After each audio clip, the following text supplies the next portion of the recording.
Guys, welcome back to my channel. I hope you all are fine.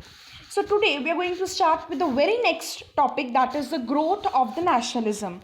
In the first three parts we have done the first about the first war of independence. Okay, so in this video we'll be studying about the growth of nationalism. The first question that comes in our mind is कि nationalism होता क्या है? What is the exact meaning of the nationalism? So let me tell you what does that means. That means patriotism. Okay. Patriotism, or other term that you can use is devotion to the nation. That is feeling patriotic for one's own nation. कि अपनी country के लिए अच्छा feel करना, अपनी country को love करना. Okay, and we feel very loyal towards it. कि मतलब हम अपनी ऐसा कुछ नहीं कर सकते हैं कि जो हमारी कंट्री के अगेंस्ट हो. That is loving our country. We can sacrifice anything for a country. That is what we call it as a patriotism.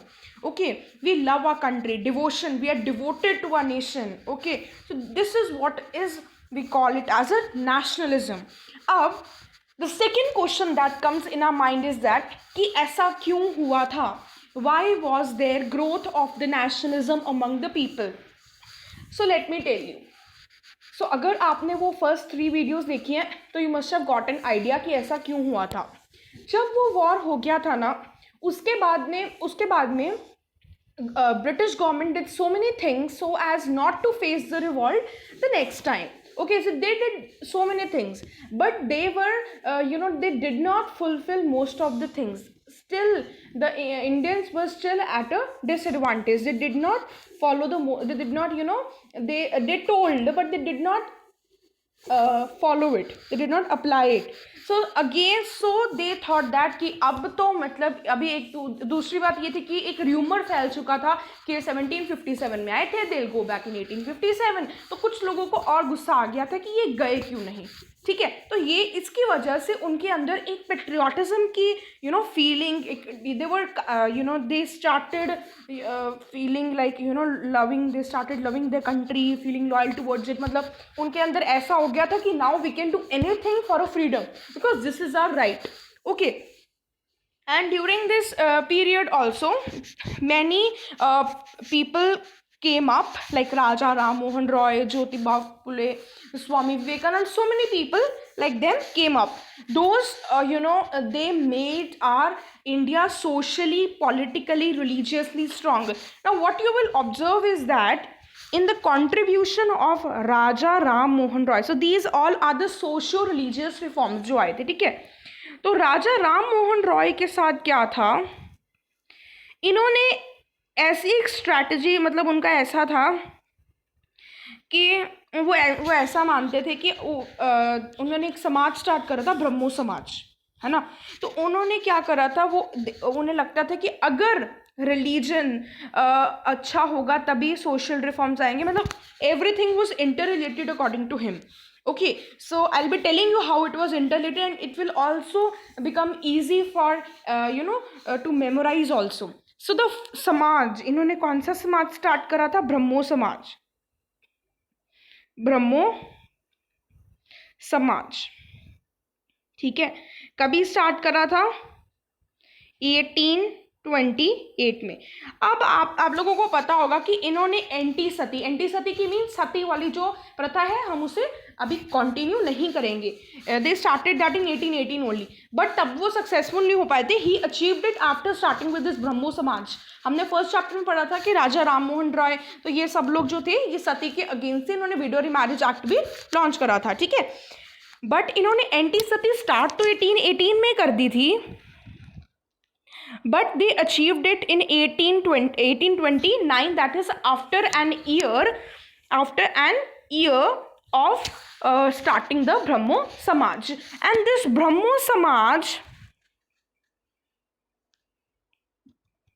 was not just a religious movement. मतलब ये सिर्फ religious movement ही नहीं थी, मतलब इसके साथ साथ रिलीजन की इम्प्रूवमेंट के साथ साथ it also lead to social and political reform. I hope it's clear now.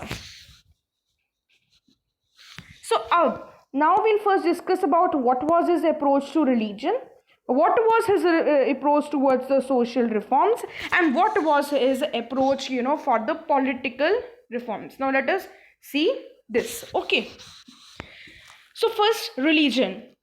He was a kind of a great humanist. First point, he was a kind of a great humanist. मतलब humanist means that people needs are first. मतलब पहले हम देखेंगे कि लोगों को क्या चाहिए, and then we'll think about what religion wants. Okay, so first, people needs should be the topmost priority of everyone. What people need, we are not to be dependent upon religion. अगर religion कहे ये नहीं करना है, and that is the basic need of the people, so they'll do that. So he was a great humanist. He believed in this fact. And second thing, he also believed in the unity of all religion. All religion, matlab God is one. That is. So ऐसा था कि he was inspired by the monotheism of Islam's teachings of the Christianity and the doctrines of Upanishads. ऐसा होता था कि like उनमें कोई मूर्तियाँ नहीं होती थी, ठीक है, तो वो ऐसे वो एक ऐसे किसी स्टैचू को वर्शिप नहीं करते थे, ऐसे किसी पर्टिकुलर नहीं था उनका कि हम इन्हें वर्शिप करते हैं. Monotheism of Islam. So that was really inspired Raja Ram Mohan Roy कि ऐसा तो सही है ना, तो इसी से उनको आया कि यूनिटी ऑफ ऑल रिलीजन. मतलब ऐसे कुछ उन्होंने बनाया नहीं था अपना माइंड से कुछ भी, they used to just worship. ठीक है, that is what we called as monotheism of Islam, ethical teachings of. तो फर्स्ट आ गया इस्लाम से इंस्पायर हुए थे वो. Second, he was inspired from Christianity. And the third, Upanishad, doctrines of Upanishads. I hope you are clear with the approach to the religion. अब but वो उन्हें ऐसा माना जाता था, वो ऐसा कहते थे कि बट हम ऐसा नहीं कर सकते कि सभी लोग कंबाइन हो जाएंगे. That is also not possible. हर एक रिलीजन का अपना एक मॉरल कोड तो होना ही चाहिए, बिकॉज नहीं तो सभी की आपस में लड़ाई शुरू हो जाएगी. सो फॉर द मतलब अब रिलीजन से देखो उन्होंने क्या डिराइव करा, उन्होंने डिराइव करा सोशल पीस एंड हैप्पीनेस. तो उन्होंने बोला अगर हर एक रिलीजन का, if each religion will not have their moral code, then it will actually harm, there will be actually no peace and happiness. So this was his belief कि unity of religion में वो believe तो करते थे, but उन्होंने ऐसा भी कहा था कि हर एक रिलीजन का एक अपना मॉरल कोड होना चाहिए, because that is necessary for the social peace and happiness. Okay, now he brought about certain social reforms also. अभी रिलीजन से उन्होंने बोला कि अगर रिलीजन सही होगा तभी सोशल हैप्पीनेस आएगी, और अगर थोड़ी सी हैप्पीनेस या पीस, अगर कुछ पीस पे होता है ना, तभी हम, अगर हमारा दिमाग बहुत ज़्यादा we are not focused at all, then we are not able to study, isn't it? So if our mind is not at peace, if our thoughts are not at one place, if our mind is not in one place, we are there is a book in front of us but we are roaming everywhere, so then we are not able to do anything, we are not able to achieve anything, we are not able to achieve our goals. So he also said the same thing कि if a religion will not be okay, then social reforms का होना तो it is not possible. तो ब्रह्मो समाज का जो main goal था, that was attacking the caste system.